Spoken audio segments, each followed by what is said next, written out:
glass and the gunfire. We haven't seen any movement from the suspect at this current point where we currently stand since that gunfire that you see on the right side of your screen.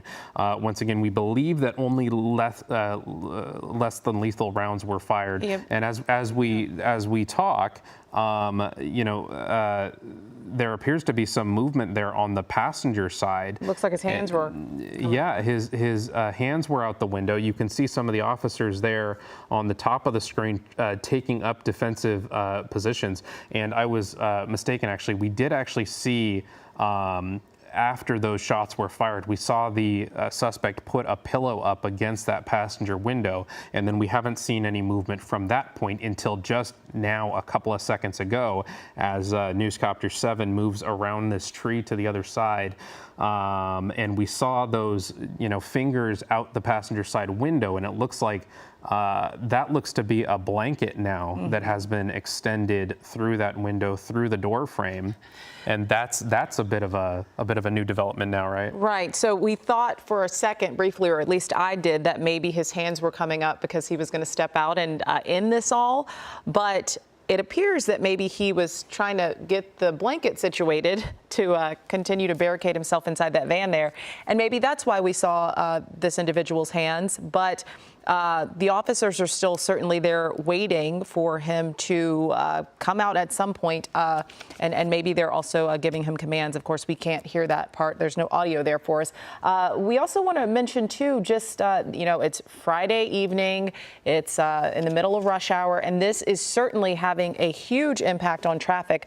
We're going to pull out a little bit so you can see this. The 91 westbound freeway, again, Santa Fe exit in Compton. And traffic now just backed up for miles. The eastbound does remain open, as you can see on that the screen there. But just take a look there at that traffic just at a standstill for miles stretched down the freeway as this situation just drags on.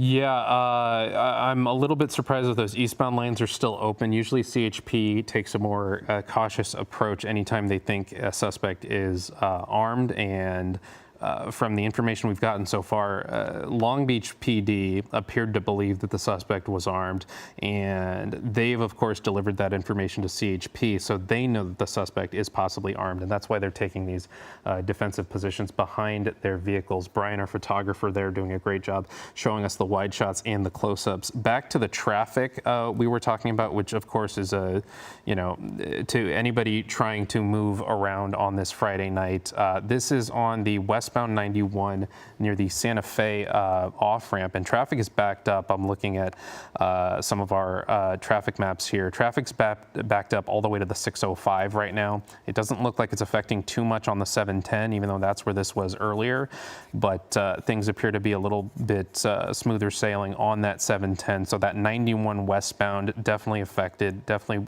something you'll want to avoid. The 405, surprisingly, through the South Bay curve, looking pretty good right now if you're looking for an alternate route. The 105, some backup there, but that you'll definitely move around from east to west quicker than using this 91.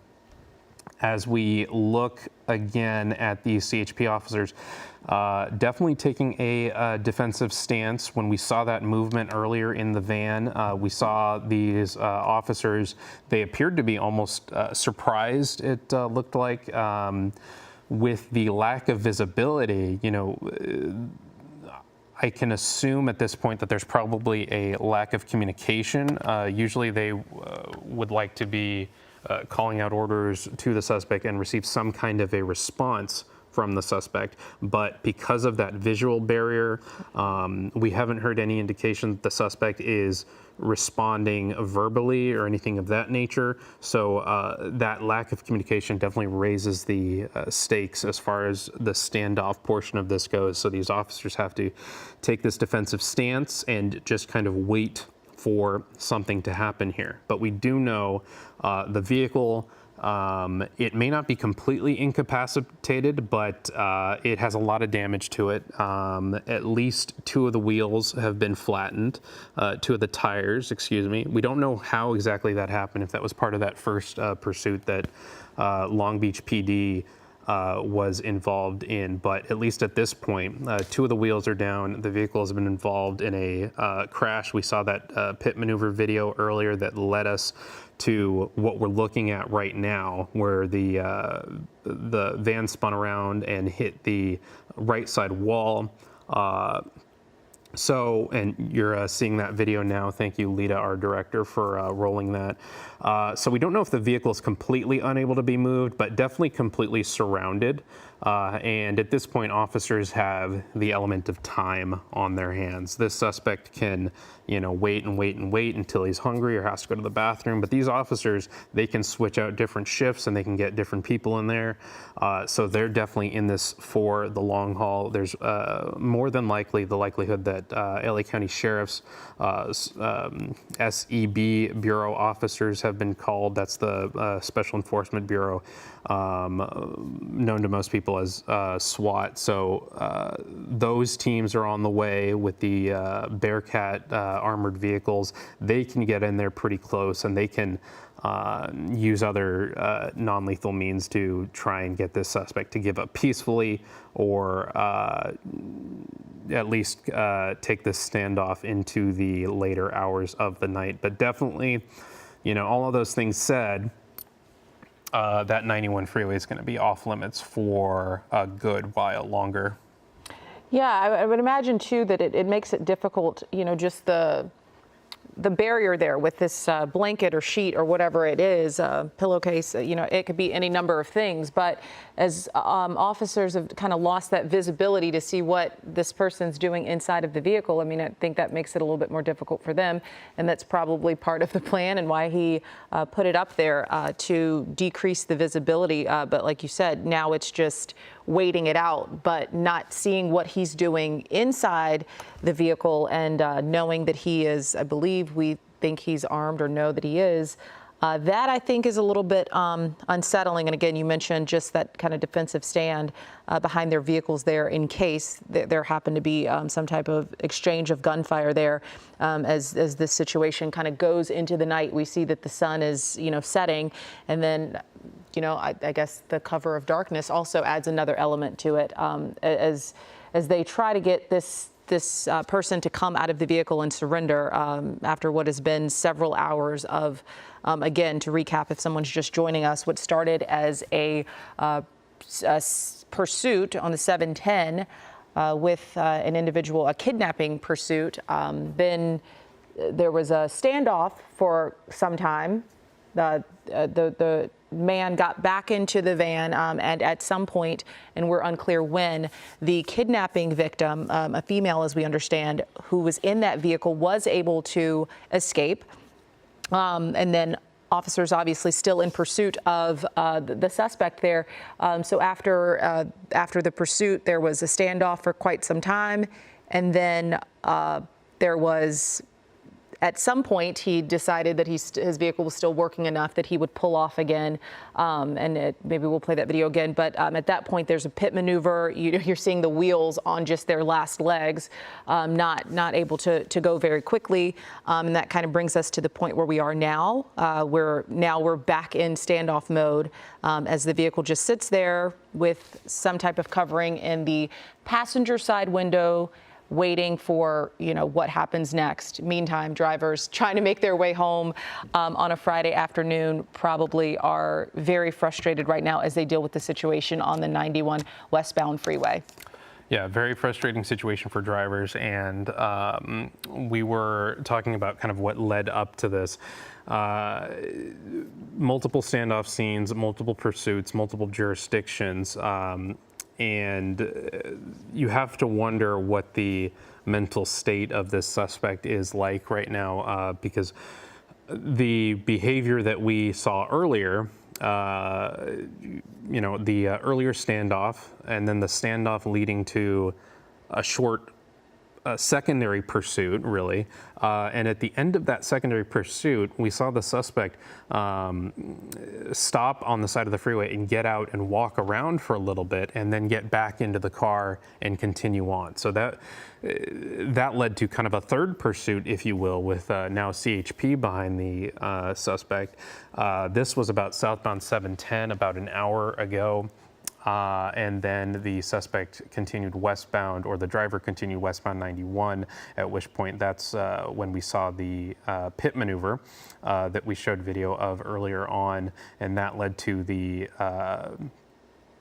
situation that we're currently in right now. One interesting aspect of this is the victim who was kidnapped and got away actually told officers at some point in this whole thing that that person didn't want to pursue charges and didn't want to continue in that aspect. So that kind of leads me to believe that there may be a domestic violence aspect to all this, or something of that nature. So definitely stressful times for this driver, obviously leading to this erratic behavior, and now the erratic behavior in the standoff sense, where we've seen the pit, and we saw the pillow get pushed up to that passenger window. Before that, we saw the less than lethal rounds get fired off. And I'd be curious to know if there was something that instigated CHP actually firing those.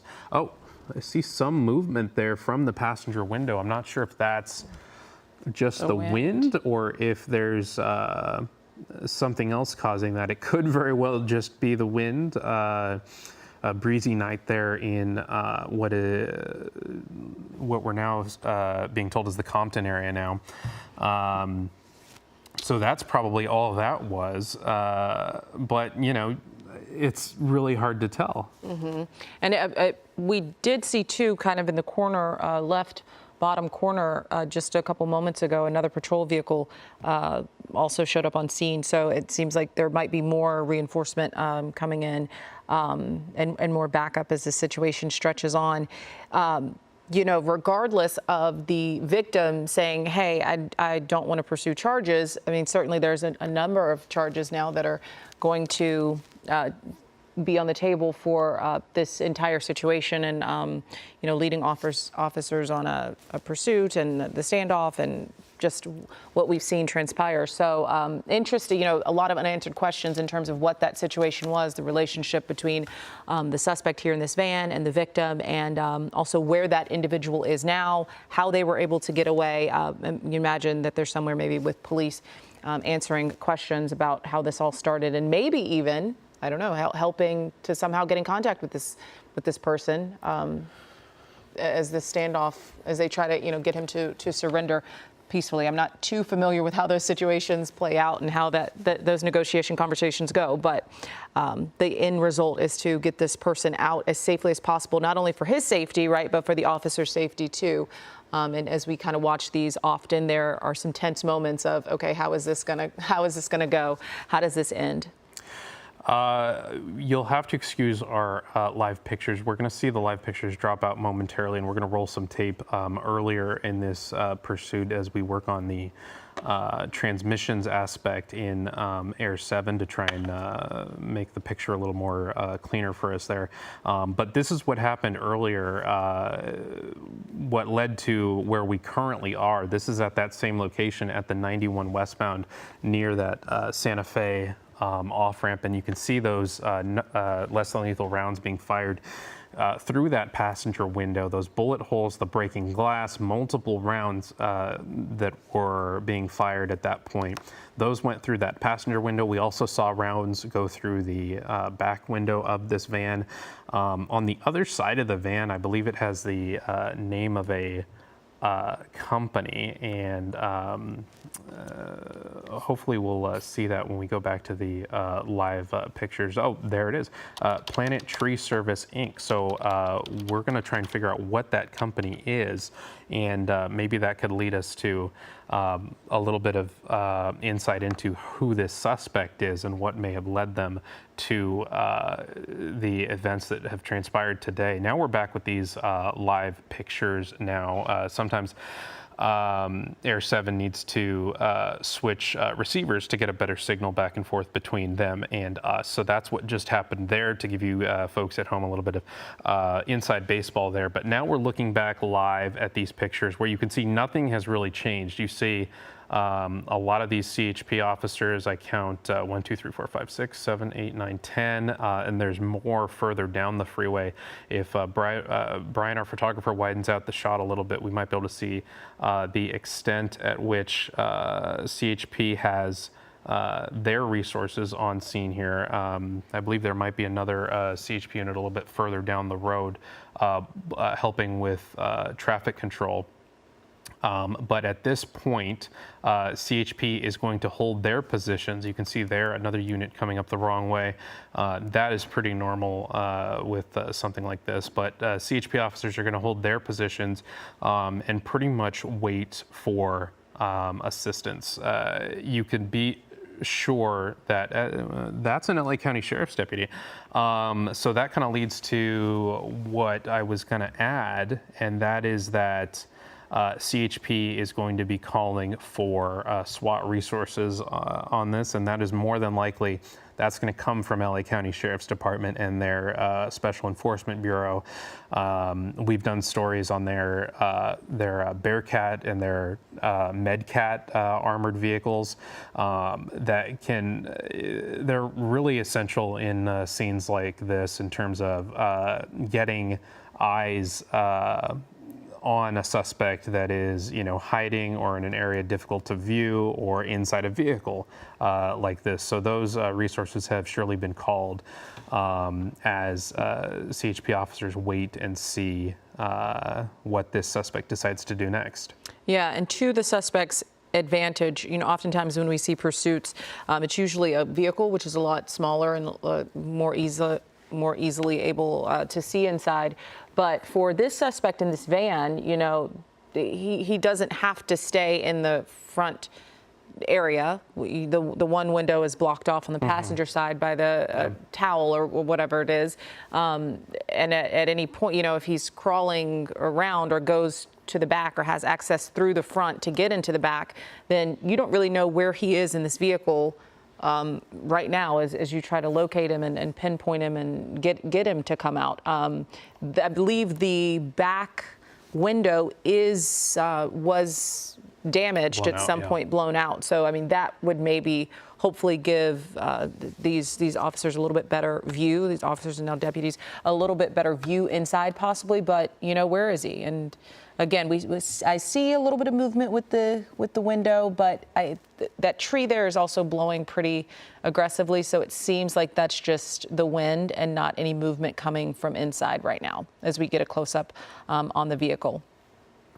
Yeah, as the sun is setting, it's going to create just a little bit of glare on the camera lens there. But we did see that Long Beach PD canine officers have actually shown up at the scene. Those were the police cars to the left of this scene right now. So they have a canine officer here, and you can see those, I think those both might be canine officers. Yeah, it looks like they are.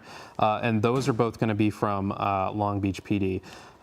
So that goes along with what we were hearing earlier, that Long Beach PD started this pursuit, which led to the standoff. And what are we looking at here, Booth, if we can...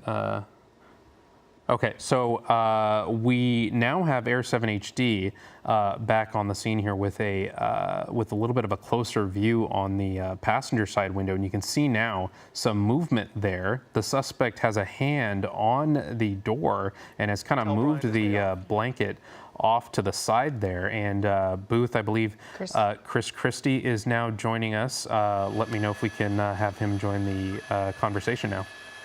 Yeah, Gabe and Michelle, if you can hear me, we're just pulling back up on scene here, and now we get another glimpse, yet again, of the suspect's hand out the passenger window. We now see movement. I think, correct me if I'm wrong, this is the first movement that we've seen from the front of this van, at least in about 20 or 30 minutes, right? So he had kind of barricaded himself and shielded himself with some kind of a pillow or whatever that was that he stuck in there, after shots were fired inside that van. Now, we believe that those were all non-lethal shots of either pepper spray or some other type of weaponry. But in any event, you can see they've knocked out holes through the passenger side. There are holes through the rear of this van. And for all of this time, they have not had any visibility inside this van. Now, the question has been, are they going to call for the SWAT team, and I can tell you that we are getting word that the SWAT team is not en route. The Special Enforcement Bureau from the Sheriff's Office has declined to take part in this at this point. California Highway Patrol has the ability to go in there by themselves with shields and other means, including canines, etc., to try and extract the suspect out of the vehicle. But this is a different situation where sometimes these pursuits and situations can get territorial, where you have different agencies kind of vying to get involved and help each other out. And in some cases, nobody wants any part of it. And in this case, this appears to be one of those hot potatoes where everybody just wants to kind of, you know, let the officers on the scene do what they need to do. They've got tools at their disposal. They've got negotiators en route, California Highway Patrol negotiators on staff that are on their way out here, as well as additional canines to make sure that the suspect doesn't get very far if he does try and run for it. Also, those canines are sometimes used to pull the suspect right out of the window if the officers see fit. So they do have options here. There are Bearcats in the vicinity, but none of them are being deployed at this moment. Right now, California Highway Patrol has just the units that we see on the scene down there with canines, and they're going to see this through. Hopefully, the suspect will give himself up peacefully, but they do have the wherewithal and the will to use force if they see necessary, as has already been seen in this ordeal. But it's just one of the more wild situations that I have ever seen, considering how this started, with a wild pursuit through Long Beach, ending up on the 710 freeway. Long Beach police sitting in a standoff with this driver and eventually deciding to just let the guy go, only for him to continue the pursuit on an entirely different freeway with an entirely different agency. Everybody just wants this to come to an end. Yeah, Chris, and as we look at both of these live pictures there, we have Newscopter 7 on the right and your pictures from Air 7 HD on the left, and this close-up shot, you can almost see the face of the suspect, definitely two hands kind of peering through that sheet, and you can see there a spotlight from one of the CHP vehicles now trying to shine in through that window. And to answer your question about movement so far, I think where you left off was right after the less than lethal rounds were fired, and then the suspect put up a pillow against that window. About maybe 30 minutes after that, the suspect then put this sheet up on the window, and that sheet kind of blocked view through this passenger side window. And it was only a few minutes ago, kind of as you were pulling up, that the suspect decided to at least lift part of that sheet up, and it appears possibly that he's starting to communicate with officers there. I can kind of see a mouth moving there. You can see there one of the officers gesturing there, definitely communicating, trying to convince this suspect to just give it up at this point. You know, it's taken a lot of time and resources. It's disturbed a lot of people's Friday night commutes, but you can see a little bit of agitation from that suspect, some finger pointing, the officer behind there just trying to reason with this suspect at this point. And you mentioned negotiators from CHP. They are on their way here, and that officer there on scene either has some negotiation training, or he's just trying to deal with the situation at hand until those crisis negotiators get on scene. And you mentioned kind of the different agencies handling this in different ways. Thank you for that additional information about sheriffs not deciding to get involved. We saw those Long Beach PD canine officers there on the scene as well, but as you mentioned, with CHP kind of taking the lead on this, they are probably not going to get involved either. But the fact that they were the initial lead on this whole situation, they might just kind of want to be here to see how things turn out, and then take the situation from there.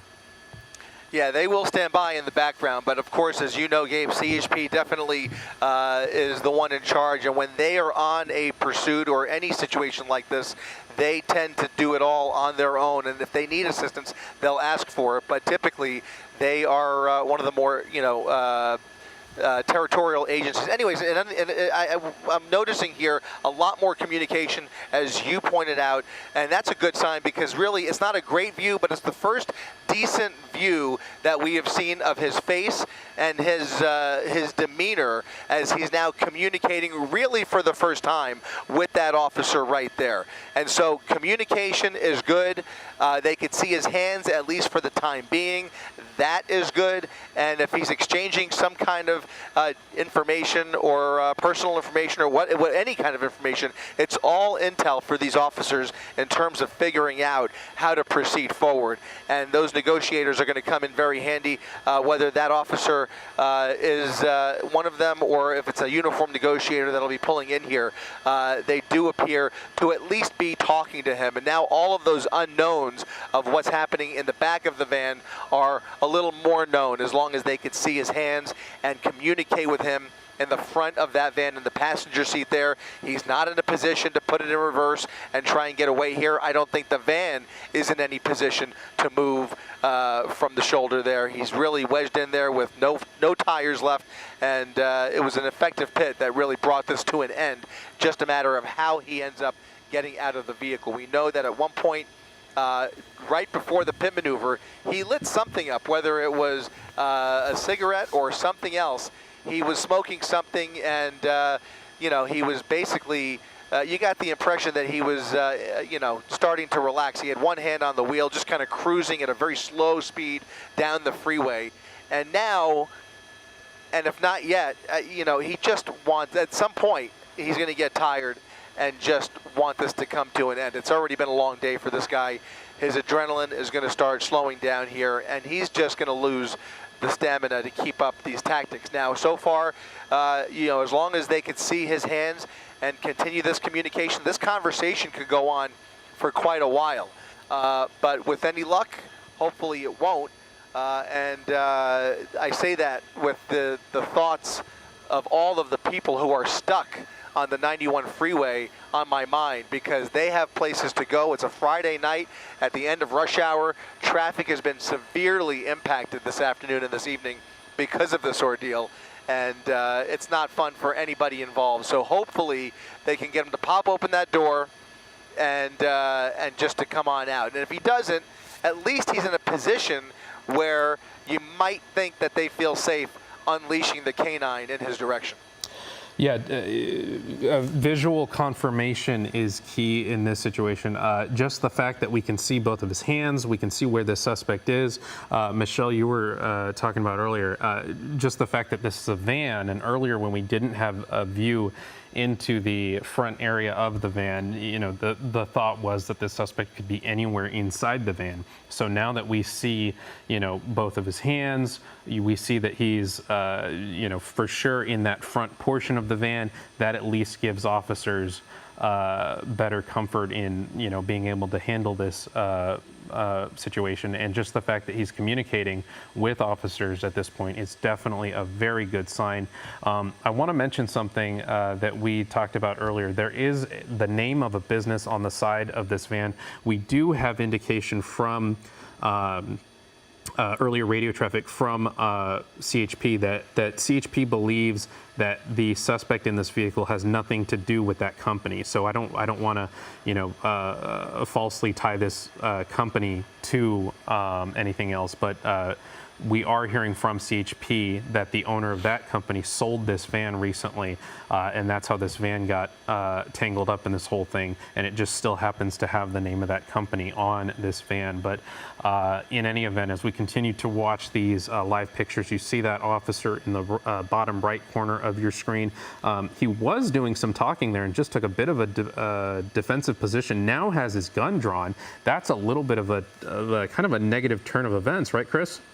Yeah. I would imagine he's probably, or somebody has had a gun on that passenger window the entire time. I can't imagine that they will not at least have something pointed in his direction just in case, especially without knowing what he's got right next to his person there. But you do see a little more confrontational now as he is now pulled away, hiding again behind that sheet. Now you have two officers behind that door with their guns trained on them, and all of a sudden that communication has come to a halt. More officers with their guns out. Long guns, pistols, you name it. Everybody is now back on the defense here, ready to use force if he puts them in a position. And you're right. You know, they took a little bit of a more relaxed tone there for a little bit, especially those guys on the left. Now all of them are at the ready with guns trained on various sides of that vehicle. So we also see that CHP helicopter flying through the shot. Should note that, you know, if this was LAPD, sometimes, you know, they would be able to gather more information in terms of what's going on inside the vehicle with the infrared technology they have. I don't believe, and I'm not sure, so don't quote me, but I don't believe California Highway Patrol has quite the same capabilities. I know they have some, but the exact capabilities, I'm just not sure. What we do see for sure is a canine there on the scene. There are more canines en route, and I think at some point, one of those puppies will be put to use. And I just, it always makes you nervous to even think about that, because you don't want to see these animals put into a precarious position. But that is their job if duty calls, and they are ready just in case. You can see everybody much more tense now that he has pulled back that shade there and is now not visible to the naked eye. So without that visibility, the attitude is different. Wow. He's punching at the glass. Look at him trying to use a tire. That's a spare tire. It's a spare tire that he's shoving out the passenger side window. Wow. As the conversation was going on, that was kind of also my thought is we were seeing his hands, but he could have a weapon on his lap or, you know, anything. So, and now just within seconds, as we've seen, all of a sudden the demeanor, the body language quickly changed.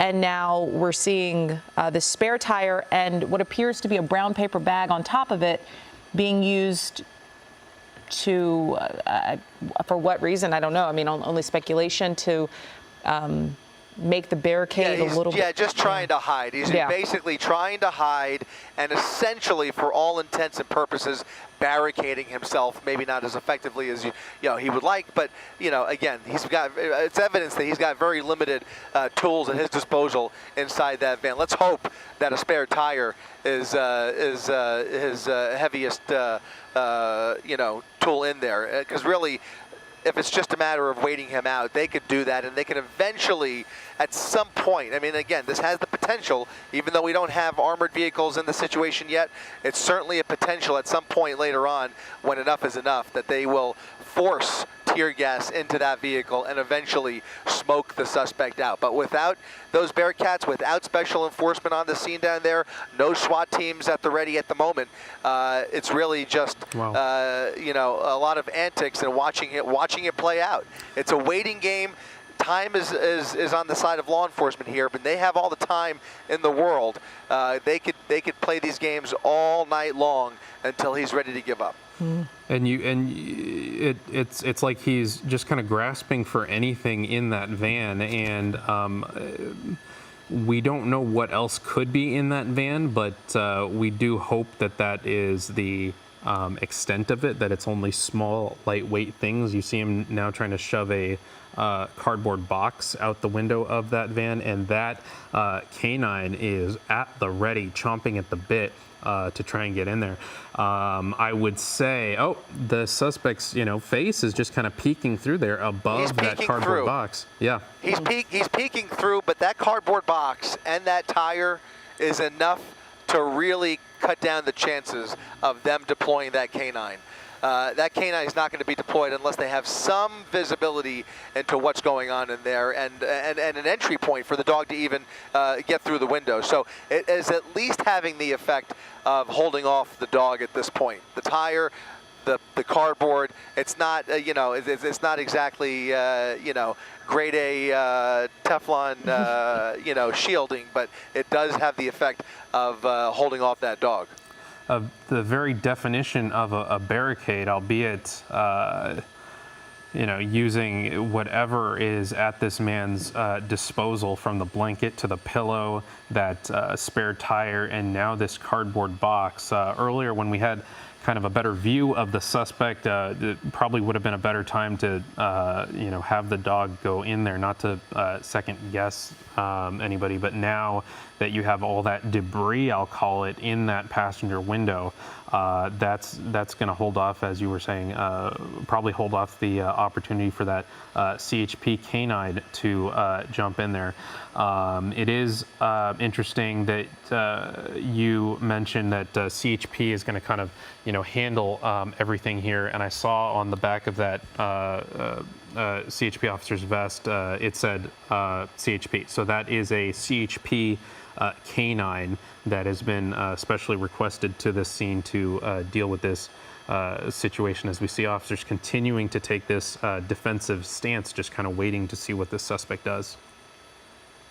Yeah, the waiting game is on, and this is a situation that has all the signs of a standoff that could last, well into the darkness. The sun is literally setting as we speak, so at some point they're going to be up against daylight and into the nighttime hours.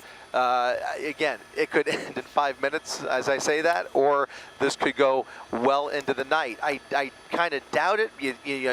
There's definitely a sincere want to reopen the freeway.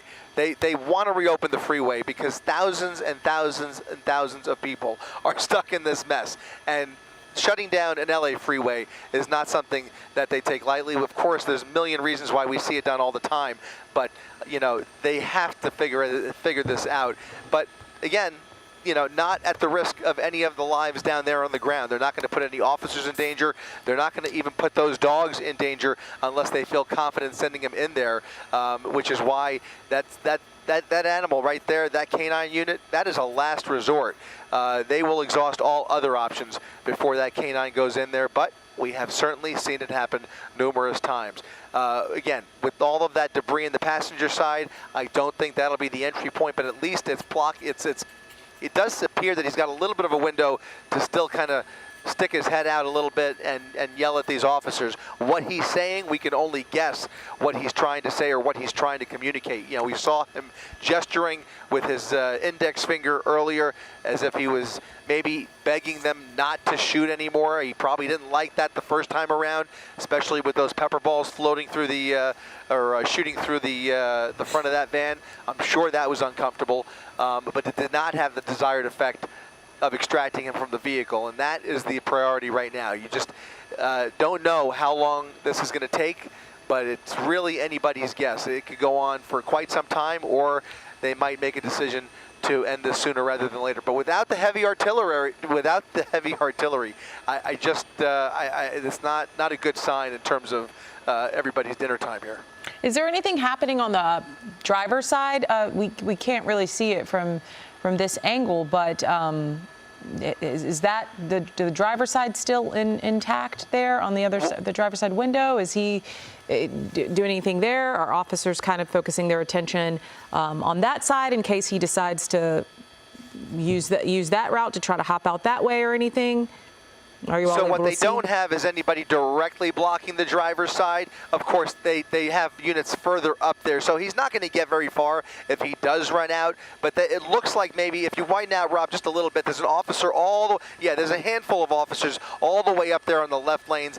They're far back, but they at least have some visibility if there's anybody in those cars. It looks like many of them have converged on foot over towards the right side of the vehicle. But if there's anybody in there, they at least have some visibility onto the driver's side. We're going to come around real quickly and try and put eyes on the driver's side while we have an opportunity. You can see that CHP helicopter also providing reconnaissance on all sides of the vehicle as they fly around that van. But right now, my hunch is that he's sitting in that passenger side right behind that spare tire. That spare tire may actually be providing some kind of a false sense of security for him. At least it's something for him to hide behind. And as we get a better look here, you see them huddling up in the middle of the freeway, trying to strategize and figure out what their next move is going to be. But let's widen out now and see if we can see the driver's side any better around this tree. We'll see if he's put up any other barricade or any other types of shielding to block the visibility in there, and it does look like there is just the glass, just that shattered glass window. I don't see that he's tried to stuff anything on the driver's side. So again, my hunch is that he's in that passenger seat, guys. Right. Yeah, and you can see here on this driver's side, there's definitely damage to that driver's side front tire. As we look at the backup here on the westbound 91, you can see here they're having traffic kind of exit the wrong way. They're having traffic a little further back, exit the correct way. And at this point, when we've seen standoffs like this before, CHP will really make an effort to get everyone who's stuck, at least eventually. It might take a while, but they'll try and get everyone who's stuck off the freeway. But that might take a little bit of time to have people exit the wrong way and legally kind of clear the scene so that at least anybody that's stuck can find a way to get on their way, and then people further back will just meet a closed freeway and just have to exit accordingly. And that's all, because of this right here, what we're dealing with, this standoff. This current standoff scene has been underway for about going on 45 minutes now, after multiple pursuits and a couple other standoffs previously. Just to kind of give everybody what led up to this, we do believe that Long Beach PD started this pursuit of a kidnapping suspect a few hours ago, and that pursuit led to a standoff on the 710 freeway. At some point during the standoff, the suspect took off again and pulled over and got out of the vehicle and walked around for a little bit and then got back in the vehicle, at which point we believe CHP took over the pursuit and the suspect exited on the 91 westbound. There was a pit maneuver by CHP, and that's what led to what we're seeing right now. Now, we mentioned that this was a kidnapping suspect, and as we mentioned earlier, the information that we're getting from Long Beach PD is that at least at some point the kidnapping victim was also in the vehicle, and at some point the kidnapping victim was able to get out of the vehicle, and that person, we know, does not want to press charges or do anything of that nature. So definitely kind of a interesting dynamics as far as what led up to this whole thing. But now CHP has a standoff on their hands and a suspect that they need to have taken into custody. As you can see, those CHP officers on the left side of your screen trying to work out a plan. They're communicating, they're gathering, and they're figuring out what some of the next steps they may need to take to try and bring this to an end and get this 91 freeway open. Yeah, and we're not seeing the canine anymore. So I guess what are some of the options? We've kind of discussed a bit of those, but what in these situations, what are some of the options they might be looking into right now, Chris? Well, I mean, at some point, if they can, if they can get some visibility into his disposition, they will prepare or could prepare to basically bum rush whatever side of the vehicle they know he's on. They have shields. They have, the ability to approach as an arrest team in one unit. They can take a bunch of officers with shields and basically pull him out. If they see him and they can reach him, they can physically pull him out, especially with the help of a canine unit. Again, that's assuming it's safe for everybody involved. When you have a lot of broken glass like that, it does, give you a second pause about releasing the dog as well. That's another thing when it comes to the canine. You hate to see them run through broken glass in these situations, but again, I've seen it done before. It's just not ideal. So they have, they have tools, but they don't have the tools that a SWAT team does have. And so at some point, if they don't feel comfortable with the intel that they do have, and by the way, they do have some ability. I spoke earlier about the technology on that CHP helicopter. That CHP helicopter doesn't have the same technology as LAPD that I mentioned, but it does have IR technology in it. And that does give them some visibility into what his position may be and what other materials could be in the back of that van.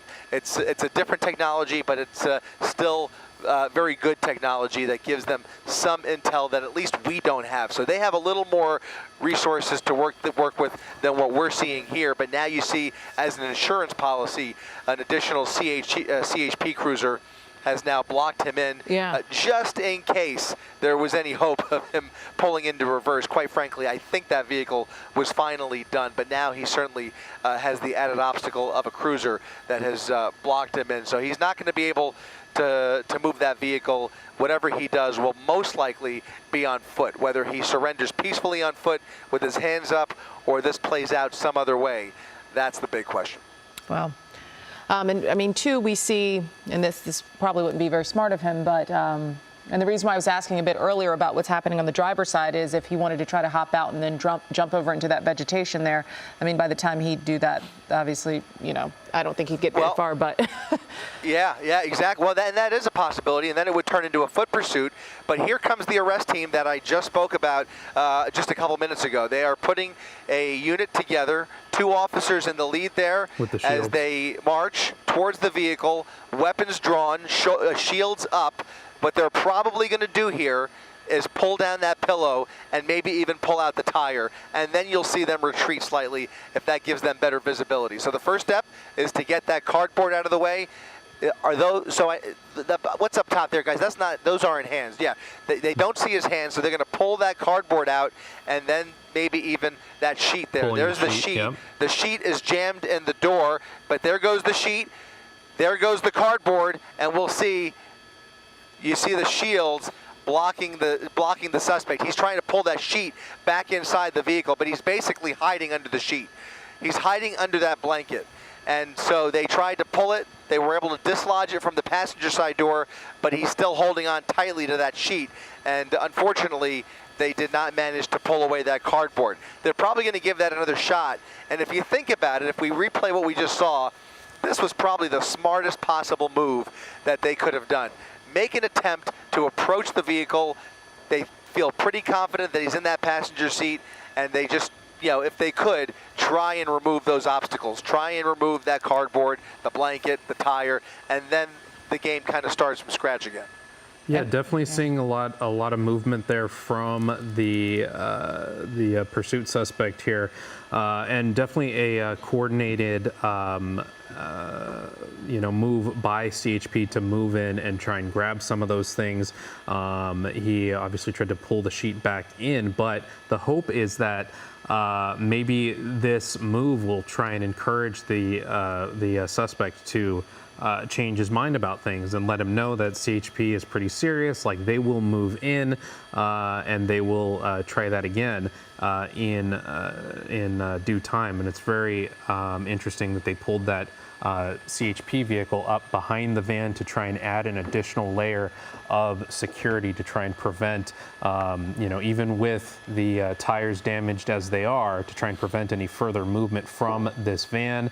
But, that suspect in true barricade form has the sheet up, has the cardboard box up, and we know that there's that spare tire still under there, kind of blocking everything. So it'll be interesting to see as we see some continued movement there from that suspect, kind of peering up above the sheet. I think I see a bit of a face in there. As we see kind of CHP continuing to wait this out. It does appear, though, which is a good sign, that the suspect is continuing to communicate with CHP officers. If the suspect was not communicating, if he was quiet at all, that would kind of raise the stakes, but at least at this point, he's communicating, so officers know at least that they're able to talk to him and see where his mind is at as we see these officers moving in for another go-around. Yeah, communication is good, but without being able to see his hands, the risk is just as high. So here they are making a second attempt, and I imagine the first thing they'll go for this time might be that cardboard box. That's going to be the easiest thing to pull, and then that blanket as well. So we'll see if they can manage to pull this debris out of the passenger side window. Here comes the blanket next, and now they'll at least be able to see inside the vehicle. Presumably it's locked, so they can't open it up, but now they've got a lot more visibility into that front seat there. There's a taser pointed at the rear there. It looks like he's retreated to the rear of the van. He has retreated to the rear of the van. That passenger side appears empty, and here comes the sliding door. Now officers on both sides, driver's side and passenger side, being bum rushed by those officers, and now they're in a position where they can quickly extract the suspect out of the side compartment there. There's the door, and there you see the suspect sliding right out of the door onto the ground, and they will now tackle him to the ground and restrain him and detain him and bring this to its rightful conclusion. Finally, after an extended standoff, his second standoff with law enforcement of the day, this time it comes to a dramatic end here in the middle of the 91 freeway. Well, Chris Christie, I got here just in time. This is Mark Brown. Timing is everything, Mark. I finally got in and was able to get on the desk here and watched it unfold along with you and along with everybody watching our stream here. The drama finally unfolding and ending in a way in which everybody is safe. They did not have to employ the dog. They didn't have to use unnecessary force on this individual. They brought him in just as you described it. It was a lot of people involved in that. You saw all the different, you've got CHP here, and it looks like they are the ones who did it. Looking at their uniforms and everything, the ones with the stripes down the side, of course, are CHP officers. So that is who managed to do this. Yeah, he's fighting with them, but you notice they're using restraint and they're trying to keep his limbs under control.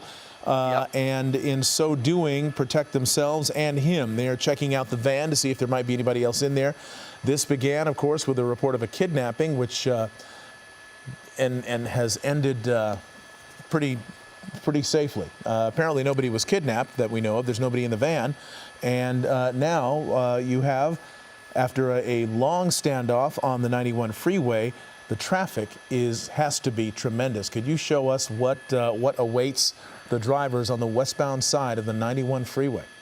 So traffic has been turned around, Mark, here on the 91 freeway. That entrance ramp is now being used as an exit ramp, and this detour has actually been in place for the better part of at least 20 or 30 minutes. So a lot of the traffic on the 91 freeway has been relieved onto surface streets, but that hasn't made anybody's day any better. You can see the jam is now empty. That traffic jam that was on the 91 freeway has been relieved, but now you still see a lot of residual traffic on the other side of the 710 freeway because they are being detoured off of the 91 freeway altogether, and that's where you see bumper-to-bumper traffic on the westbound side leading up to the 710 freeway. Keep in mind, this all started on the 710 freeway, which was shut down completely for about an hour because of this same guy who refused to come out of the van at about 3 o'clock this afternoon. So it's just been a wild day here in this part of town, but finally, as you say, it has come to a peaceful resolution. All right, what a mess it has been, and that mess will be over soon. They want to get this freeway open and up and running because this is, in fact, Southern California.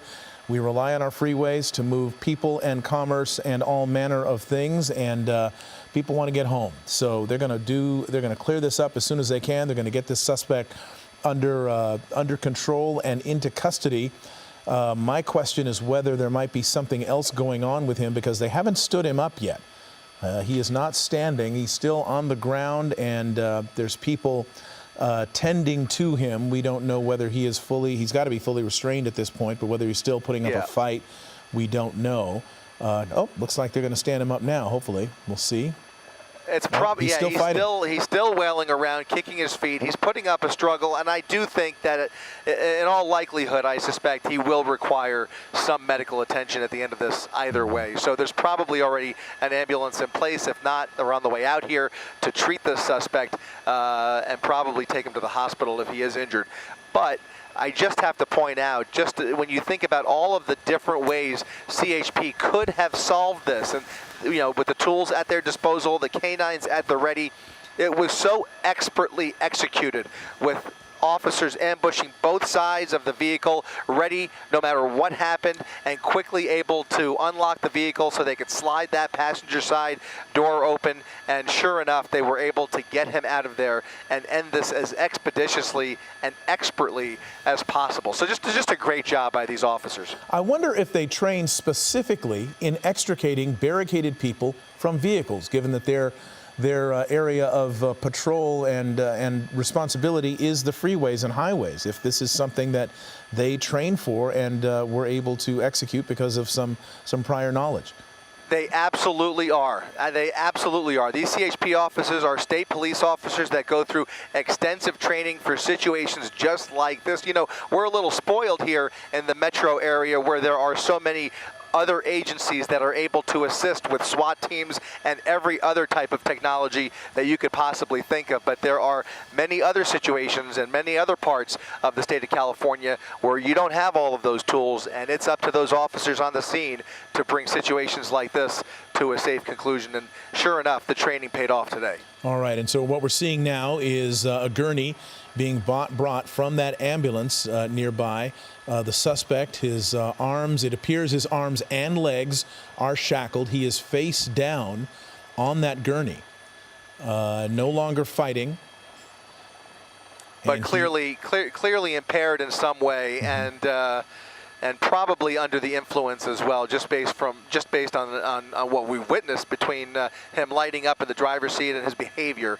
He certainly appears to be very unstable. But yeah, definitely unusual actually to see him face down like that. But yeah, there must be probably a medical reason for it. Well, they quickly turned him on his side, which is what you do when somebody is in that sort of situation. They have look at that, Mark. Look at that. Look at that. Look at that wire. That is a taser wire, Mark. He was tasered before being pulled out of that vehicle. So a taser was actually deployed, which is why he was, which is how he was subdued. It didn't quite knock him unconscious because you saw him putting up that fight, but it did expedite the arrest here, and that will automatically prompt medical attention once you are tased, and it obviously increases the paperwork as well. Well, they're going to put him on, he's still on the gurney, and they've got his body kind of positioned on its side.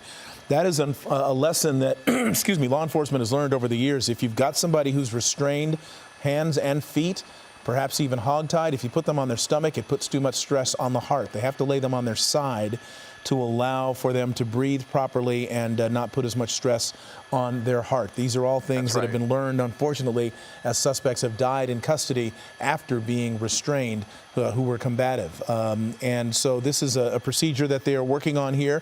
That's why they haven't taken him away yet. They're going to secure him to the gurney because he has been combative. Then they're going to put him in that ambulance and take him where he needs to go, which is to receive some medical attention and perhaps an evaluation. So it looks like this is over, and the hope is that they'll be able to clear him, clear the vehicle, and clear the scene so that the 91 freeway can reopen again. The backup that was spawned by this got moved back a little bit, one exit, as people are being detoured off the freeway, but it's still a huge backup leading up to that closure, as you can imagine. So there are a lot of people that are having to deal with this and wait, and a lot of things aren't moving. Those trucks, those big, those 18-wheelers that are there, a lot of commerce not moving, and it has been this way for quite some time. So there is light at the end of the tunnel, if you will, for people waiting on the 91 freeway. If you're waiting for somebody to get home, hang on. They're going to be able to clear this hopefully fairly soon. There doesn't appear to be a secondary investigation going on, which is another good sign. Nobody in the van aside from the suspect himself, and so hopefully they will be clearing this in short order. He's still on that gurney, still not in the ambulance yet. Yeah, it makes you wonder what his condition is and what type of treatment he's getting. But in any event, once he does eventually make it to an ambulance, it looks like they're just struggling to secure him still, quite frankly. But in any event, once he is back in that ambulance, at the very least, you hope that they'll be able to open up at least 1 or 2 lanes of westbound traffic on the 91. You know, the people that are just now getting towards the 710, which there's a whole line of them that have been stuck in traffic all afternoon, at least they have the 710 to get off at. But the cars that you saw just a moment ago who are getting off on that entrance ramp and using that exit ramp to get off the freeway, those folks have been here for hours since all of this started. So they're in the most unfortunate position, but hopefully they'll be able to reopen the freeway here soon. All right, and now the officers, having secured him to the gurney is now being raised and is now heading toward that ambulance. And he is on his side, just as you mentioned. Mm-hmm. That is for his safety, for his health, and he will be taken into custody at the hospital where we presume he is heading.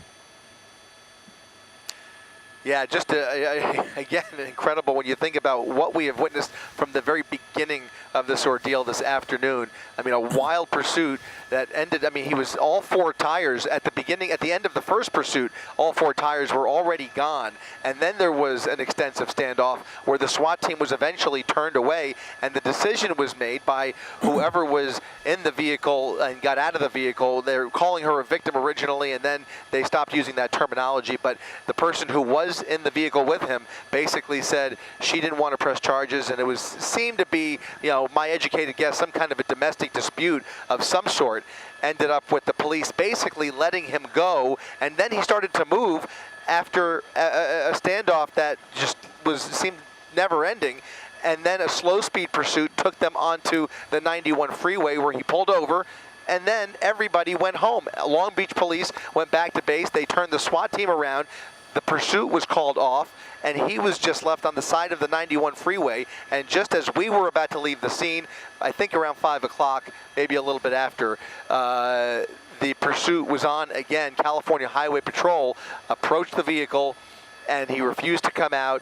The pursuit began again, a slow speed pursuit with no tires, eventually ending in a slow speed pit maneuver. And then all of this drama playing out well into the top of the 8 o'clock hour here. All right. Well, Chris Christie, thank you for your reporting, and my thanks and kudos to Gabe Santos and Michelle Fisher, who were here before I got here, and your coverage of this very strange pursuit, just another strange night in Southern California. Thank you for watching at home our stream, and ABC 7 will be on ABC 7 in just a few minutes as the NFL Draft continues here on ABC 7. Thank you all for watching, and I'll see you on the air in just a few minutes.